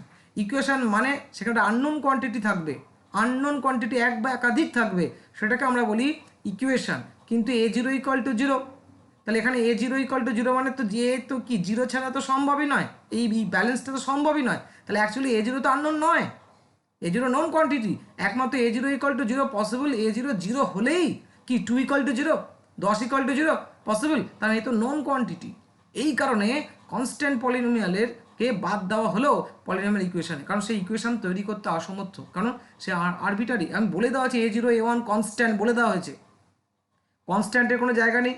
Equation তৈরি করতে গেলে আননোনকে রাখতে হবে। যেমন বললাম 5 ইকুয়াল টু 2 প্লাস 3, অ্যাকচুয়ালি একটা খুব করে বলা হয় যে হোয়াট ইজ দ্য মানে কি বলো difference between arithmetic and algebra. এটা ইন্টারভিউতে কোশ্চেন করে যে তুমি কি করে একটু আমাকে বোঝাও সংক্ষেপে। আমার একটা বন্ধুকে ধরেছিল যে ডিফারেন্সটা কি, যে বা তুমি অ্যারিথমেটিক আর অ্যালজেব্রার মধ্যে কি ডিফারেন্স, বা এরকম একটা এক্সাম্পল। এইটাই হচ্ছে এক্সাম্পল। এই 5 equal to 2 plus 3 that is arithmetic, অর্থাৎ সেখানে কোনো আননোন কোয়ান্টিটি থাকবে না। আর x প্লাস 2 ইকুয়াল টু 1 এটা হচ্ছে অ্যালজেব্রা, সেখানে একটা আননোন কোয়ান্টিটি থাকবে। এটাই হচ্ছে এদের মধ্যে difference, that is arithmetic. Arithmetic মানে কাউন্টিং, অ্যারিথমেটিক মানে পাটিগণিত, মানে যেটা আমরা জানি। অ্যারিথমেটিকের আরও যে মিনিং যেটা, সেটা হচ্ছে কাউন্টিং, অ্যাকচুয়ালি নাম্বারিং, নাম্বারকে কাউন্ট করা। যে 5 equal to 2 plus this relation is denoted বা is involve in the arithmetic portion. আর x প্লাস 2 ইকুয়াল টু 1 এখানে আননোন কোয়ান্টিটি রয়েছে, তো এই রিলেশনটাকে আমরা বলি ইকুয়েশন, এবং এটা অ্যালজেব্রার মধ্যে ঘটে। এটাই হচ্ছে difference between arithmetic and algebra. তাহলে আমরা এখন পলিনোমিয়াল ইকুয়েশন শিখলাম। তাহলে ইকুয়েশন কেন তৈরি করা হয়, আননোন কোয়ান্টিটির মান বার করা হয়। এই আননোন কোয়ান্টিটির মান বার করাটাকে আমরা বলি কি, সলিউশন বলি। আচ্ছা কয়েকটা তাহলে আমাদের লেখা যাক। Polynomial equation 2x plus 5 equal to 0। এখন তুমি দেখতেই বুঝতে পারবে কি এটা পলিনোমিয়াল, কারণ পলিনোমিয়াল সমস্ত ক্যারেক্টার জানা আছে। বিশেষ করে আমরা দুটো জিনিসের উপর খেয়াল রাখি, এক্সের উপরই জোর দিই, এক্সের পাওয়ার যেন কোনো নেগেটিভ পাওয়ার না হয়, আর এক্স যেন কি নিচে যেন না আসে, এই জিনিসটাই খেয়াল রাখি আমরা। তাই আমরা শিখেছি, বেসিক একদম তাই বলছে। তাহলে 2x প্লাস 5 এটা একটা পলিনোমিয়াল, এবং এখন এর সঙ্গে আরেকটা জুড়ে নিতে হবে, যেন লেফট হ্যান্ড সাইডে যেন কোনো কনস্ট্যান্ট ভ্যালু না থাকে, 2 3 4 5 বা ABCD যেন কোনো না থাকে। থাকতো এ যদি আননোন হয় তাহলে হবে, আননোন যদি হয় তাহলে হবে, অবশ্যই হবে। হ্যাঁ, আমি এটা লিখতে পারি 2a প্লাস 5, হ্যাঁ হবে। এটা যদি এ আর যদি আননোন হয় তবে এটা অবশ্যই আমাদের পলিনোমিয়াল হিসেবে ট্রিট করবো। এক্স আর এর কাজ এখানে সেম কাজ। যেমন যদি আমরা লিখি x square minus 2x plus 5, হ্যাঁ এটা একটা পলিনোমিয়াল ইকুয়েশন বা অ্যালজেব্রিক ইকুয়েশন বা অ্যালজেব্রিক পলিনোমিয়াল ইকুয়েশনও বলতে পারি। যেমন আমি যদি বলি 2x cube minus 5x square plus 1 equal to 0। অবশ্যই অবশ্যই এটাও একটা আমরা পলিনোমিয়াল ইকুয়েশন হিসেবে নিতে পারি। আচ্ছা, এবার আমরা যেটা নিয়ে আলোচনা করব সেটা হচ্ছে degree of polynomial. Degree of an equation মানে পলিনোমিয়াল ইকুয়েশন। এখন আমি ইকুয়েশন যদি বলেও ফেলি ভুল করে, তো সেটা পলিনোমিয়াল ইকুয়েশন, কারণ ইকুয়েশন তো অনেক হতে পারে, তাই না? অনেক কিছুই হতে পারে। সাইন এক্স ইকুয়াল টু 0, এটাও তো একটা ইকুয়েশন। তো আমি এখানে ইকুয়েশন বলতে আমরা ট্রানজেন্টাল ইকুয়েশন নয়, আমরা অ্যালজেব্রিক ইকুয়েশন বা পলিনোমিয়াল ইকুয়েশনকেই বোঝাবো। কি বলছে ডিগ্রি? ডিগ্রি বলতে ডেফিনেশন কি? Degree of an polynomial equation. Okay, তাহলে বাই ডিগ্রি এই ধরনের জিনিস কিন্তু আমাদের ট্রানজেন্টাল ইকুয়েশনের ক্ষেত্রে খাটবে না, কিন্তু খেয়াল রাখবে। বাই ডিগ্রি কেবলমাত্র পলিনোমিয়ালের ক্ষেত্রে। By degree of a given equation, by degree of a given equation we mean the highest power by index by exponent of x occurring in the given equation of even equation. তার মানে কি? তার মানে ধরো আমি লিখলাম, একটা example দিচ্ছি। ধরো আমি বললাম 7x square plus 2 plus 3x cube equal to 0। তার মানে ডিগ্রি মানে এই না যে প্রথমে যে আছে তার থেকেই বলবো, আমি টোটাল প্রত্যেকটা টার্ম আমাকে অবজার্ভ করতে হবে। এবং দেখো প্রথম টার্মে এক্সের ডিগ্রি 2, সেকেন্ড টার্মে এক্সের ডিগ্রি 0, পাওয়ার যেটা পাওয়ার এখানেও আমি কি বলছি 3, তাহলে হাইয়েস্ট কোনটা? এটা। তার মানে তখন এই পলিনোমিয়ালের ডিগ্রি হবে 3, সেটাই বলতে চাইছে। By degree of a given equation we mean the highest power of x occurring in the given equation. যে কোনো পজিশনে থাকতে পারে, কিন্তু আমরা ইনক্রিজিং অর্ডারে ইনক্রিজিং অর্ডারে সাজাই। প্রথমে বড়টা লিখি, কারণ ডিগ্রিটা অনুযায়ী অঙ্কর মেথড চেঞ্জ হয় সব কিছু। এবার আমরা কয়েকটা স্পেশাল টাইপ দেখব। An equation of first degree, d লিখলাম, d for degree, first degree is said to be, একে কি বলা হয়? লিনিয়ার বলা হয়। লিনিয়ার বলা হয়। এক্সাম্পল তো পরিষ্কার, যেমন যদি লিখি x plus b equal to 0, দেখতে পাচ্ছি 1 degree linear. Second, an equation of যদি সেকেন্ড ডিগ্রি হয় তখন এটাকে আমরা বলি কি? কোয়াড্রেটিক, তাই না? কোয়াড্রেটিক বলি। বাইনোমিয়ালটা বলা হয়, ওটা কিন্তু পলিনোমিয়ালের ক্ষেত্রে যুক্ত নয়। বাইনোমিয়ালটা কিন্তু এখানে ওটা দুটো টার্ম থাকলে বাইনোমিয়াল। খেয়াল করে আমি যেটা বলেছিলাম, পলিনোমিয়াল বলতে গিয়ে পলিনোমিয়াল দুটো টার্ম, সেটা কোনো তোমার হতে পারে 2 + 3, দ্যাট ইজ বাইনোমিয়াল। বুঝতে পারছো তো? এটা সবার ক্ষেত্রে প্রযোজ্য। এই ক্ষেত্রে তাহলে বলতে পারো, তাহলে এই যেমন প্রথম এটা বাইনোমিয়াল ইকুয়েশন, কেন? দুটো টার্ম আছে, কিন্তু সেখানে কিন্তু ডিগ্রি ফ্যাক্টর নয় কিন্তু। হ্যাঁ, এটা গুলিয়ে ফেলো না যে আগে বলেছিলাম বাইনোমিয়াল আর এখানে কোয়াড্রেটিক বলছি। আরে বাইনোমিয়াল মানে নাম্বার অফ টার্ম 2, সেখানে ডিগ্রির উপর নয়, এটা ডিগ্রি অনুযায়ী নামটা হচ্ছে কিন্তু। হ্যাঁ, কোয়াড্রেটিক আমরা জানি কোয়াড্রেটিক ইকুয়েশন, যেটা আমরা এইচএস লেভেলে করতাম বা নিচু মাধ্যমিক লেভেলও। An equation of third degree is said to be cubic polynomial equation বা কিউবিক ইকুয়েশন। আর an equation of fourth degree is said to be, এটাকে আমরা বলি বাই কোয়াড্রেটিক, বা নাম যদি ভুলে যায় 4th degree polynomial equation. Degree ধরে ধরে নাম বলতে পারি, কিন্তু তাদের স্পেশাল নাম রয়েছে, সেগুলো জানা উচিত। বাই কোয়াড্রেটিক, অথবা এর আরেকটা অল্টারনেট নাম রয়েছে, এটাকে বলা হয় কোয়ার্টিক বলা হয়। হ্যাঁ, কোয়াড্রিক, বাই কোয়াড্রেটিকই বেশি বলা হয়, বেশি বলে থাকি আমরা, ওটাই উচ্চারণে বুঝতেই পারছো। তারপরে অ্যান ইকুয়েশন, আমার যে কটা মনে আছে আমি লিখছি, আমার 7th অবধি মনে আছে, যদিও 4th অবধি আমাদের কাজে লাগে, আমরা আলোচনা করব, পরে আলোচনা করছি। 5th ডিগ্রি হলে এটাকে বলা হয় কোয়ান্টিক, QUANTIC, কোয়ান্টিক। আর যদি সরি এটা কি লিখছি 6 ডিগ্রি, যদি 6 ডিগ্রি হয় তাহলে বলা হয় সেক্সটিক পলিনোমিয়াল ইকুয়েশন, বা নামটা বললেও হবে, এটা পলিনোমিয়ালের ক্ষেত্রে কেবলমাত্র প্রযোজ্য এই নামগুলো কিন্তু। আর যদি 7th হয় তাহলে বলা হয় কুইন্টিক, QUINTIC।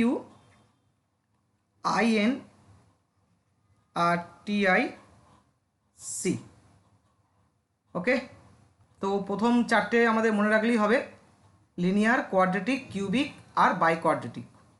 ফোর্থ বা যদি ভুলেও যাও 2nd degree polynomial, 3rd degree polynomial, 4th degree polynomial দিয়েও কাজ চলবে। দেখো এবার আমরা আলোচনা করব জিরো অফ এ পলিনোমিয়াল আর root of a polynomial equation, এবং এদের মধ্যে ডিফারেন্সটা কি সেটা নিয়ে আমরা আলোচনা করব। তো zero of a polynomial, zero polynomial নয় কিন্তু, জিরো অফ এ পলিনোমিয়াল টার্মটা খেয়াল রেখো।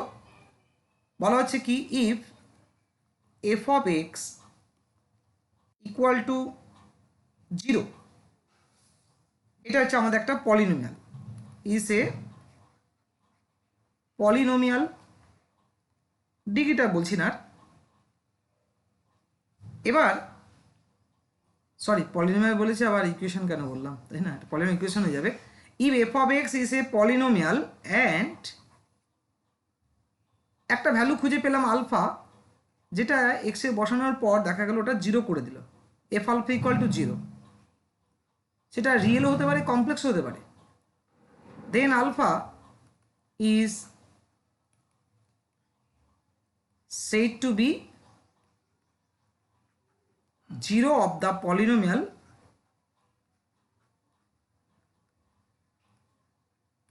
fx। অনেকে জিরোটাকে রুট হিসেবে চালিয়ে দেয়, জিরো অফ এ পলিনোমিয়াল, অনেকে রুট, কিন্তু ডিফারেন্সটা কি সেটা আমাকে বুঝতে হবে। অবশ্যই রুট আকারে চালালেও কাজ এক। একটা উদাহরণ নেওয়া যাক, যেমন আমি একটা পলিনোমিয়াল কনসিডার করছি fx ইকুয়াল টু, একদম সিম্পল, মনে করো x² মাইনাস 2x। তাহলে ভালো করে দেখো, আমি যদি এখানে x এর জায়গায় যদি 0 পুট করি, তাহলে দেখা যাচ্ছে কি এফ অফ 0 0 হচ্ছে। আবার যদি আমি x এর জায়গায় 2 পুট করি, দেখো এফ অফ 2 ইকুয়াল টু 0। আবার যদি আমি x এর জায়গায় 1 পুট করি, তাহলে দেখতে পাচ্ছি এফ অফ 1 কী দাঁড়াচ্ছে, 1 minus 2 equal two minus 1 not equal to 0। তাহলে কী বলতে পারি, তাহলে বলতে পারি এখানে যে এই 0 আর 2টাকে তখন কি বলবো, তাহলে 0 and 2 are the zeros of the polynomial, যে পলিনোমিয়ালটা দেওয়া আছে। কেন, পরিষ্কার ডেফিনেশন, কারণ ও এখানে বসানোর পর সেটাকে পুরো ভ্যানিশ করে দিয়েছে। But 1 is not 0 of the polynomial। নিশ্চয় উদাহরণ দেওয়ার দরকার নেই, ব্যাপারটা ক্লিয়ার। তাহলে জিরো অফ এ পলিনোমিয়াল বলতে আমরা সেই নাম্বারটাকে বলবো, সেটা রিয়েল হতে পারে, কমপ্লেক্স হতে পারে, যেটা পুট করলে সেই পলিনোমিয়ালটার ভ্যালু 0 হয়ে যাবে। এবার দেখা যাক যে root of a polynomial equation বা অ্যালজেব্রিক ইকুয়েশন বা অ্যালজেব্রিক পলিনোমিয়াল ইকুয়েশন, যা খুশি বলতে পারি। তাহলে root of a polynomial equation, কারণ কোশ্চেন যেমন টার্ম থাকতে পারে সেজন্য বারবার বলছি ধাতস্থ হয়ে যেতে। Root of a polynomial equation, তাহলে আমরা প্রথমে একটা পলিনোমিয়াল ইকুয়েশন কনসিডার করি। If fx equal to 0 is a polynomial equation and f of alpha 0, then alpha is called a root, যেটা আমরা বাংলায় বলি বীজ, of the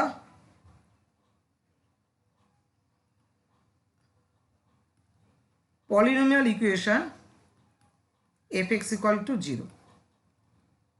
তার মানে কি বলছে, তাহলে আমরা একটা ইকুয়েশন কনসিডার করি, পলিনোমিয়াল ইকুয়েশন, আমি ওটাই নিচ্ছি, x square minus 2x equal to 0। তাহলে আমি দেখতে পাচ্ছি যে এখানে 0 বসালে এই যে আলফাটা, তাহলে এখানে কি হচ্ছে, আলফাটা তাহলে 0-র কাজ করছে, আবার 2, তাহলে 0 আর 2টা কি বলবো, রুট। বা ধরো আমি যদি এরকম নিই cx plus D equal to 0, একটা পলিনোমিয়াল ইকুয়েশন কনসিডার করলাম, দেখা গেলো আলফা, তাহলে এক্স এর মান কত বসালে, পরিষ্কার বুঝতে পারছো, মাইনাস ডি বাই সি, তাহলে মাইনাস ডি বাই সিটাকে কী বলবো, রুট। এটাই বলতে চাইছে। তাহলে ডিফারেন্সটা কি, দেখো এবার ডিফারেন্সটা আমি এর মধ্যে বোঝাচ্ছি, সেরকম কোনো ডিফারেন্স নেই, শুধু কখন কোনটা বলতে হবে সেটা। ধরো আমি একটা পলিনোমিয়াল কনসিডার করছি, x square minus 3x minus 4, ওকে। তাহলে আমি যদি এটাকে ইকুয়েশনে কনভার্ট করি, ইকুয়াল টু 0 করে দিলাম, এবং আমি এখানে দেখছি F of minus 1 equal to 0। এইবারে স্টেটমেন্টটা আমি দুরকমভাবে বলতে পারি, এটাই হচ্ছে ব্যাপার। আমি যখন লেফট হ্যান্ড সাইডটা ভাবছি পলিনোমিয়াল, আর যখন আমি ডান দিকটাও ইনক্লুড করছি তখন পলিনোমিয়াল ইকুয়েশন, এই তো difference.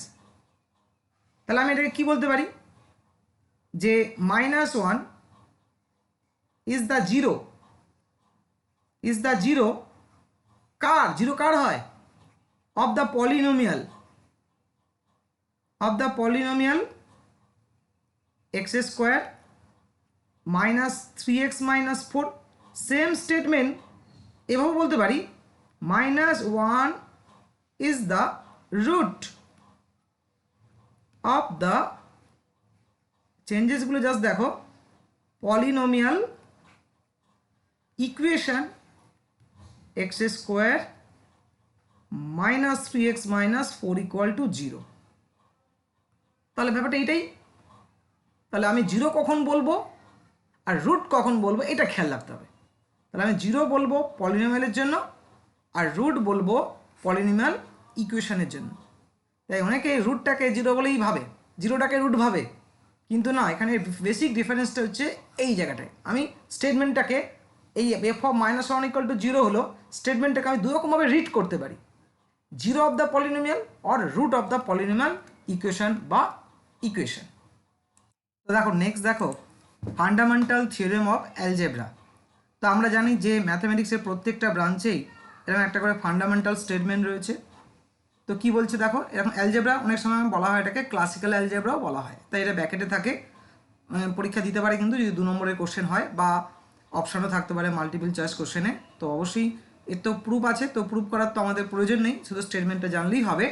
Fundamental theorem of algebra বা fundamental theorem of classical algebra কি, every algebraic equation with given coefficient, অর্থাৎ কোফিশিয়েন্টগুলো তোমার আননোন থাকলে হবে না, তোমার জানতে হবে, সেটা রিয়েল বা ইমাজিনারি যাই হোক না কেন, হ্যাজ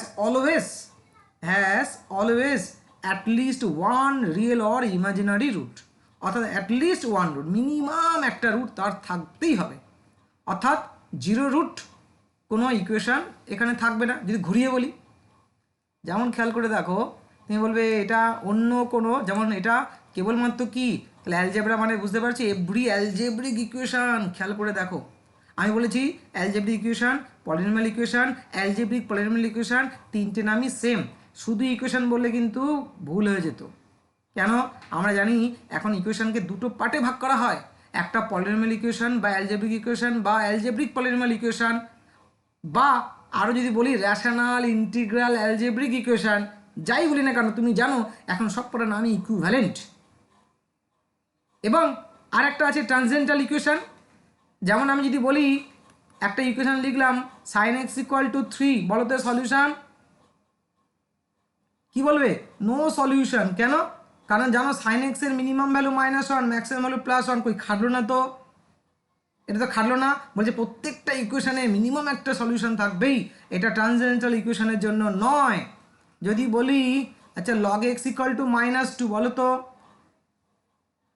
সরি এটা হবে, যেমন ধরো এখানে যদি দিয়ে দাও একটু ধরো কি বলবো 1 - x, আচ্ছা লগ না দিয়ে যেমন ধরো বললাম যে mod x, হ্যাঁ mod x mod x equal to -2, বলো সলিউশন বলো। তাহলে এমন কোনো এক্স আছে যেটা -2 বেরোবে? তাহলে কেটে নয়। এই ধরনের ইকুয়েশন তার মানে এর জন্য খাটবে না। তাহলে কেবলমাত্র এটা পলিনোমিয়াল ইকুয়েশনের জন্যই স্টেটমেন্টটা তৈরি। এবং এটা কে তৈরি করেছেন? Karl Friedrich Gauss.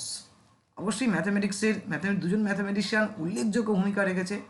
আমার ফেভারিট অয়েলার, তবুও কার্ল ফ্রেডরিক গাউস তারপরে। তো এদের মধ্যে খুব মানে কে সেরা, তো খুব ভোটাভুটি হয়েছে কার্ল ফ্রেডরিক গাউস না অয়েলার। তো আমি এদের জীবনী পড়ে আমার যেটা মনে হয়েছে, ভোটের কি রেজাল্ট আমি জানতে পারিনি, ওটা তর্ক বিতর্ক চলছে, কারোর মতে কারোর অনেক রকম লজিক। তা আমার যেটা মনে হয় সেটা হচ্ছে অয়েলার মনে হয় শ্রেষ্ঠ। কারণ অয়েলার যে জিনিসগুলো আবিষ্কার করেছে সবকটা জিনিসই অ্যাকচুয়ালি ইউনিক, মানে নতুন কনসেপ্টের উপর কাজ করেছে। এবং ওর জীবনে যেটা পড়েছি 520 ধরনের নতুন জিনিসের আইডিয়া দিয়েছেন। তার মধ্যে গ্রাফ থিওরি একটা আলাদা জিনিস। আমাদের যে এখন নেটওয়ার্কিং যে আমরা করি, হ্যাঁ, স্যাটেলাইটের যে ব্যাপার এগুলো, হ্যাঁ, সেগুলো কিন্তু পুরো গ্রাফ থিওরির উপর দাঁড়িয়ে রয়েছে কিন্তু। এবং এক সপ্তাহে, এবং বলছে ওনার স্ত্রী যেটা পড়েছি 15 দিন অন্তর অন্তর তিনি নতুন নতুন জিনিসের কনসেপ্ট দিয়ে গেছেন। আর কার্ল ফ্রেডরিক কী করেছেন না, যে একটা জিনিস ধরো মার্কেটে চলছে সেই জিনিসটাকে কারেকশান করে উনি ওটাকে ডেভেলপ করেছেন। তবুও এটার উপরও কাজ, এটাও কজন করে, নতুন কাজ করেছেন, কিন্তু নতুন কাজের পরিমাণটা ওনার একটু কম। যেমন ধরো ইউক্লিড জিওমেট্রি আমরা জানি, ঠিক আছে, উনি করেছেন নন ইউক্লিড, ব্যাপারটা এইটাই। ইউক্লিড জিওমেট্রি যেটা প্লেন জিওমেট্রিতে আমরা পড়ি, ত্রিভুজ হ্যান ত্যান, উনি কাজ করেছেন কি নন ইউক্লিড। আর ইউক্লিড জিওমেট্রির উপরেই অ্যাকচুয়ালি কাজ করেছেন আমাদের আইজ্যাক নিউটন। আর ইনি আমাদের কার্ল ফ্রেডরিক, এই মানে তোমার এগুলো আমি একদিন ব্যাখ্যা করবো কীভাবে ব্যাপারটা এলো।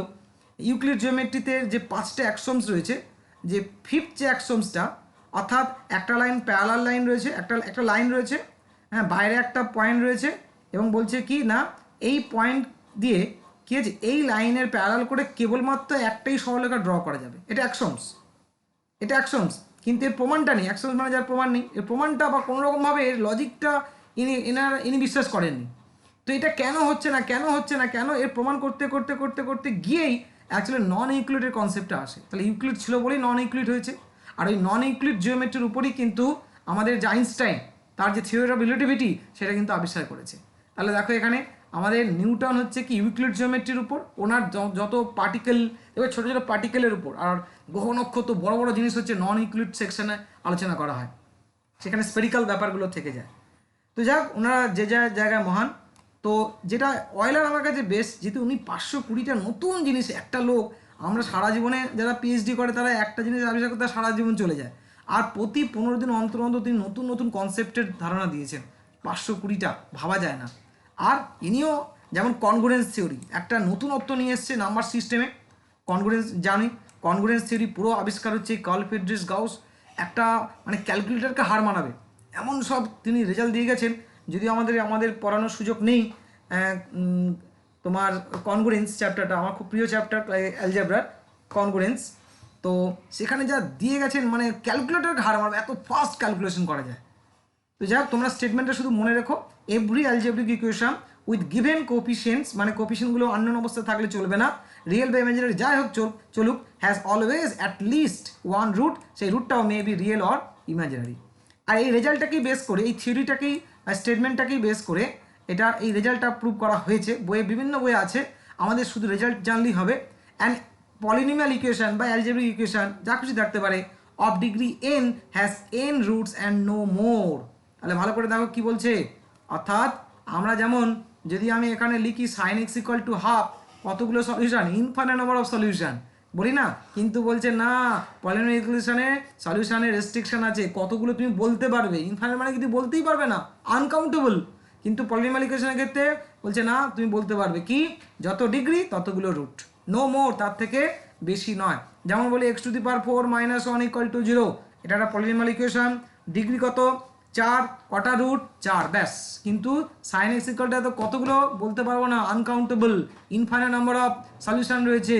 সুতরাং বুঝতেই পারছো তাহলে কত ইজি ব্যাপারটা হয়ে গেছে। তাহলে ওই থিওরেমটা ছিল বলেই, আরে একটা থিওরেম রাতারাতি ফান্ডামেন্টাল হয় না, পুরো অ্যালজেব্রা সিস্টেম, পুরো অ্যালজেব্রা পুরো দাঁড়িয়ে রয়েছে। তার মানে কি ওই ফান্ডামেন্টাল থিওরির উপর যদি কোনোদিন ফিউচারে কেউ প্রমাণ করতে পারে যে স্টেটমেন্টটা ভুল, তাহলে পুরো এতদিন ধরে যে অ্যালজেব্রার যে বিল্ডিং তৈরি হয়েছে পুরো তাসের ঘরের মতো ভেঙে যাবে।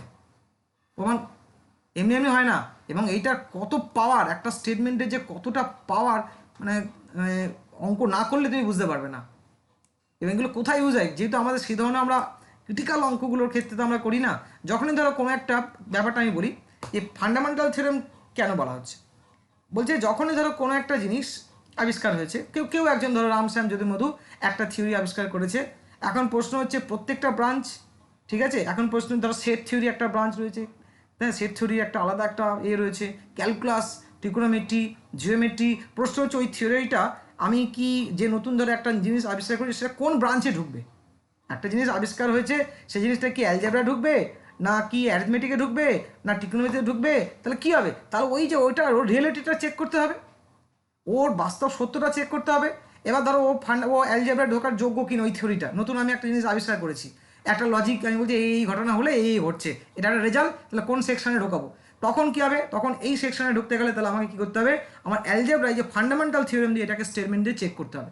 যদি বলে এই স্টেটমেন্টটা যদি ওর উপর যদি অ্যাপ্লাই করার পর যদি দেখি ওর সত্যতা বিচার হচ্ছে, তাহলে বলবে হ্যাঁ ওয়েলকাম অ্যালজেব্রিক, আর তুমি ফান্ডামেন্টাল থিওরেম অফ অ্যালজেব্রা বলে দিয়েছে যে এটা তুমি পাস করেছো এবং চেক হয়েছে, এই স্টেটমেন্টটা ওখানে সত্যতা যাচাই হয়েছে, সুতরাং অ্যালজেব্রা, ক্লাসিক্যাল অ্যালজেব্রা একটা পার্ট হিসেবে তুমি অন্তর্ভুক্ত হতে পারো। এইটাই কারণ, এই কারণেই প্রত্যেকটা ব্রাঞ্চে, যেমন পাটিগণিতেরও আমরা জানি একটা ফান্ডামেন্টাল স্টেটমেন্ট রয়েছে কি, every integer greater than 1 can be expressed as the product of prime factors uniquely. এটা তাহলে ওইটাই, তার মানে কি যে কোনো থিওরি, একটা নতুন থিওরি আবিষ্কার হলো, সেটা গ্রহণযোগ্য হবে কিনা অ্যারিথমেটিকে, সেটা তখনই হবে যদি ওই স্টেটমেন্টটার ওর উপর অ্যাপ্লাই করার পর যদি দেখি হ্যাঁ সে টেস্টিংয়ে পাস করেছে, তবে ওর মধ্যে ইনক্লুড হবে, নইলে ইনক্লুড হবে না। এইভাবে প্রত্যেকটা ক্যালকুলাসও রয়েছে আলাদা আলাদা। এই যে এই ফান্ডামেন্টাল থিওরেম, এটাই রাতারাতি একটা থিওরেম, তাহলে বুঝতে পারি, তার মানে বলতে পারি সমস্ত রেজাল্টের পিছনে যদি ব্যাকগ্রাউন্ডে আসি, পিছনে ধরে একটা রেজাল্ট আমি বললাম, তার ব্যাকগ্রাউন্ড যদি ঘাটতে আসি, তাহলে এখানে এসে থামবো,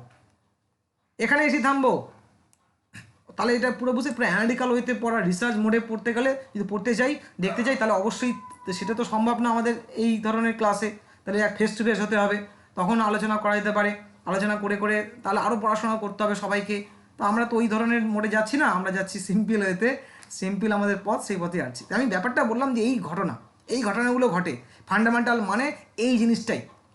তাহলে এই রেজাল্টটা করতে গেল ফান্ডামেন্টাল, তাহলে বলতে পারি এভরি রেজাল্ট সেই তার যে কি বলবো, তার যে গড সেটা হচ্ছে ওই স্টেটমেন্ট, এটাও বলতে পারি। কারণ বললাম ব্যাকগ্রাউন্ডে যদি যাও, ওই পিছনে এসে দেয়াল ঠেকে যাবে, ওই থিওরেমটা থেকেই ওর উৎস, প্রত্যেকটা জিনিসের সঙ্গে তার লিঙ্ক রয়েছে, সে প্রত্যেকটা রেজাল্টের সঙ্গে তার লিঙ্ক রয়েছে, কিন্তু হয়তো পরোক্ষভাবে নয়, ইনডাইরেক্টলিভাবে রয়েছে, কিন্তু এটা মাথায় রাখতে হবে। ফান্ডামেন্টাল মানে ওটাই।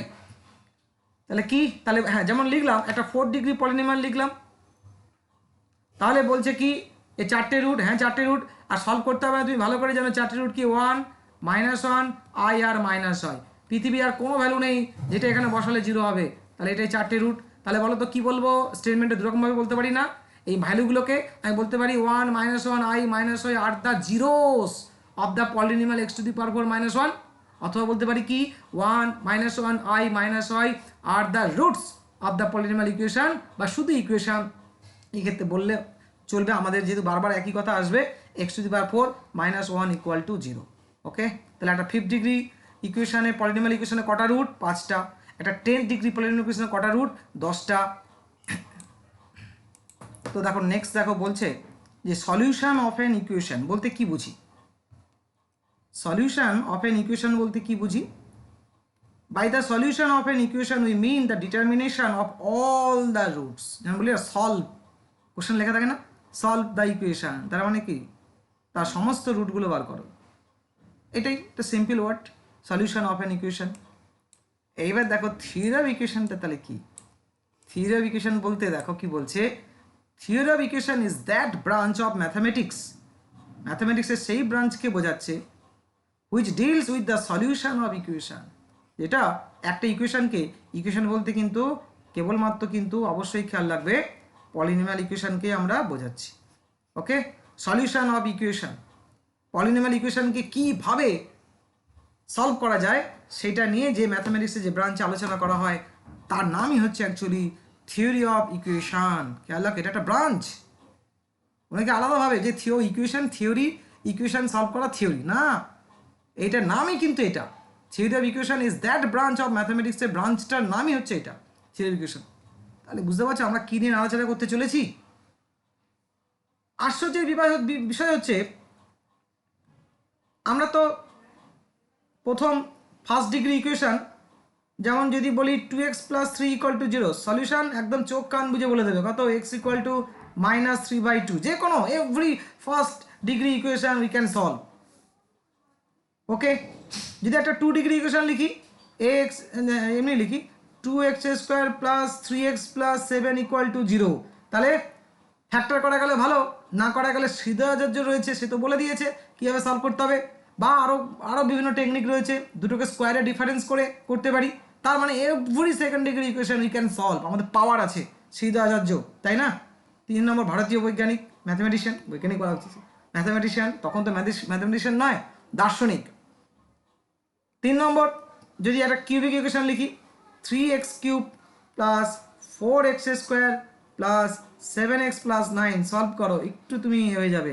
আমরা যখন মাধ্যমিকে এগুলো করেছি কী হয়, ভ্যানিশিং নিয়মে বলতাম না, ভ্যানিশিং নিয়ম, x = 1 পুট করে 0 হচ্ছে কিনা, 2 পুট করে 0 হচ্ছে কিনা, -1 পুট করে 0 হচ্ছে কিনা, ঠিক আছে? আমরা পরের লেকচারে আলোচনা করবো অ্যাকচুয়ালি ভ্যানিশিং মেথডটা কী মেথড, সেই মেথডটা কী, তার নাম কি অ্যাকচুয়ালি। তাহলে আর তো কোনো টেকনিক ছিল না, এবং অত সহজও তো নয়, দেখিনি অত সহজে, যতটা এই যে 2 ডিগ্রি ইকুয়েশন সলভ করা যতটা প্রচার, 3rd ডিগ্রি ইকুয়েশনে ততটা তো প্রচার নেই। এটাকে সলভ করা হয়, বিভিন্ন মেথড রয়েছে, বিভিন্ন ম্যাথামেটিশিয়ান, যেটা প্রচলিত মেথড সেটাকে বলে আমরা কার্ডেন্স মেথড। অবশ্যই আমরা পড়েছি, পাস অনার্স সবাই। কার্ডের বড় লেন্দি মেথড, এর অনেকগুলো কেস রয়েছে, সাব কেস রয়েছে, যদিও আমাদের 2 নম্বর বা 1 নম্বরের কোশ্চেনের রেফারেন্স নয়, তো তাই। আর একটা হচ্ছে অয়েলার মেথড, আমার সেই ম্যাথামেটিশিয়ান আমাদের অয়েলার, সেই অয়েলারও এখানে ঢুকে রয়েছে। কার্ডেন্স একজন ম্যাথামেটিশিয়ান, তাই এইটাই আমরা অ্যাকচুয়ালি বেশি ইউজ করে থাকি, কার্ডেন্স মেথড বা অয়েলার মেথড দিয়ে এটাকে সলভ করা যায়। তাহলে solvable, every 3rd degree equation can be solve using either Cardan's method বা অয়েলার মেথড, অথবা এভরি বলা যাবে না, কোনো পার্টিকুলার কেসে আমরা ভ্যানিশিং নিয়মও করতে পারি। ঠিক আছে।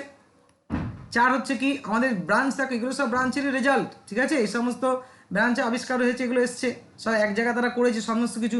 একটা 4 ডিগ্রি ইকুয়েশন লেখা যাক, আমি লিখছি 4x⁴ + 3 ধরো x² + 7x + 10 = 0। এটা তো নাম শুনিনি, আছে একেও দুটো মেথড, একটা হচ্ছে কি, একটা অয়েলার এখানেও আছে, কাজ করে গেছে, আর একটা ফেরারিস মেথড, যারা অনার্স লেভেল এটা আছে, এটা পাস কোর্সে ছিল না। every 4 degree equation can be solved using Faraday's method or Euler method। আমাদের সিলেবাসে অ্যাকচুয়ালি সিউর সিলেবাসে আমাদের এই কার্ডেন্স আর অয়েলারই ছিল, ফেরারিস আর এটাই আছে, অয়েলারটা অন্যান্য করতে পারো, অন্য সেভাবে মানে অ্যাকচুয়ালি লিখে দেয় না, অনেক সময় মেনশন করে দেয় ইউজিং ফেরারিস মেথড, ইউজিং কার্ডেন্স মেথড, কিন্তু সিলেবাসে আছে, কিন্তু মেথডটা মেনশন করে দিত বলে আমরা এই দুটোর উপরই জোর দিই পড়ানোর সময়। অয়েলারটা যারা ইন্টারেস্ট তাদেরকে বলি, তার মানে এটাও সলভ করা যেতে পারে, মেথড তো রয়েছে, আমি করিনি তো কী হয়েছে, সলভ তো করা যায়। এবার ঠিক আছে, 5th ডিগ্রি ইকুয়েশন লেখা যাক, 5x⁵ প্লাস, ধরো আমি কিছুটা মিসিং করে দিলাম, equal to 5th degree equation, এটা ইনকমপ্লিট অবস্থায় রয়েছে। এবার এটা কোন মেথড খোঁজো, ইন্টারনেট খোঁজো, গুগল খোঁজো, কোনো অ্যান্সার পাবে না। কেন? এখনও পর্যন্ত ওয়েট করছে কে ভাই এটাকে সলভ করবে, কারণ এখনো নাম ব্ল্যাঙ্ক, তোমার নাম হতে পারে, তুমি রিসার্চ করতে পারো। 5th ডিগ্রি, 6 ডিগ্রি বললাম না, আরে 5th ডিগ্রি যেখানে সলভ করা যায়নি, 6 ডিগ্রি কী করে আসবে, 7 ডিগ্রি কী করে আসবে? সলভেবল নয়, এভরি সলভেবল নয়, সলভেবল তখনই হবে 4th ডিগ্রি অবধি জানা আছে, সলভেবল তখনই হবে যদি এটাকে এইভাবে দুটো পার্টে ভাঙতে পারি, একটা এখানে 4th ডিগ্রি থাকবে, একটা 1 ডিগ্রি ভাঙতেই পারি, তখন 4th ডিগ্রিটা ফ্যারাডেস নিয়মে করবো, 1 ডিগ্রিটা লিনিয়ার। অথবা যদি একটা 2 ডিগ্রি আর 3rd ডিগ্রিতে যদি ভাঙতে পারি 5th ডিগ্রিকে, তাহলে 2 ডিগ্রি সেটা যেত, 3rd ডিগ্রি কার্ডেন্স। তবে যদি ব্রেক করতে পারি, যদি ফ্যাক্টর আকারে লিখতে পারি, তবেই আমি সলভ করতে পারবো, আদারওয়াইজ এখনও পর্যন্ত আনসলভেবল। বুঝে দেখো, এত